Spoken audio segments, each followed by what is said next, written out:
गर्मी में चार बहुओं की नदी पर खेती और रसोई। गांव के किनारे बहती नदी के पास एक छोटा सा खेत था। उस खेत की जिम्मेदारी एक ही परिवार की चार बहुओं सीमा, राधा, पूजा और काजल के कंधों पर थी। गर्मी का मौसम अपने चरम पर था। सूरज की तपती किरणें धरती को आग की तरह गर्म कर रही थी, लेकिन चारों बहुएं मेहनत से पीछे हटने वाली नहीं थीं। हर सुबह सूर्योदय से पहले चारों बहुएं उठ जाती।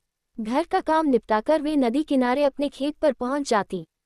नदी के पानी से खेत की सिंचाई होती थी, इसलिए वहां हरी भरी सब्जियां उगती थीं।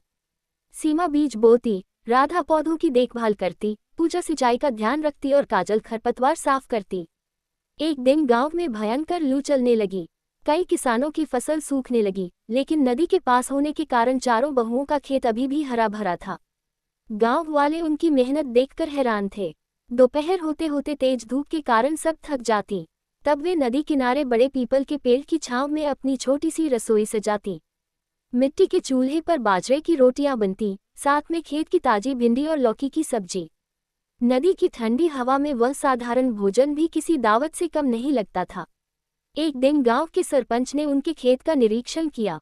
उन्होंने देखा कि चारों बहुएं मिलजुल कर खेती कर रही हैं और अपने परिवार का खर्च भी संभाल रही हैं। सरपंच ने उनकी मेहनत की खूब प्रशंसा की और पूरे गांव के सामने उन्हें सम्मानित किया।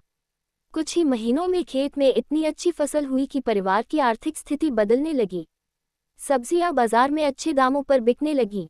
अब घर में खुशहाली आने लगी थी। सास भी अपनी बहुओं पर गर्व करती थी। वह अक्सर कहती, मेरी बहुएं सिर्फ घर ही नहीं संभालती, बल्कि पूरे परिवार का भविष्य भी संवार रही हैं। गर्मी का मौसम खत्म हुआ, लेकिन चारों बहुओं की मेहनत की कहानी पूरे गांव में मिसाल बन गई। लोगों ने सीखा कि यदि परिवार के सदस्य मिलकर काम करें, तो कठिन से कठिन परिस्थिति भी सफलता में बदल सकती है। शिक्षा, एकता, मेहनत और आपसी सहयोग से हर मुश्किल को आसान बनाया जा सकता है।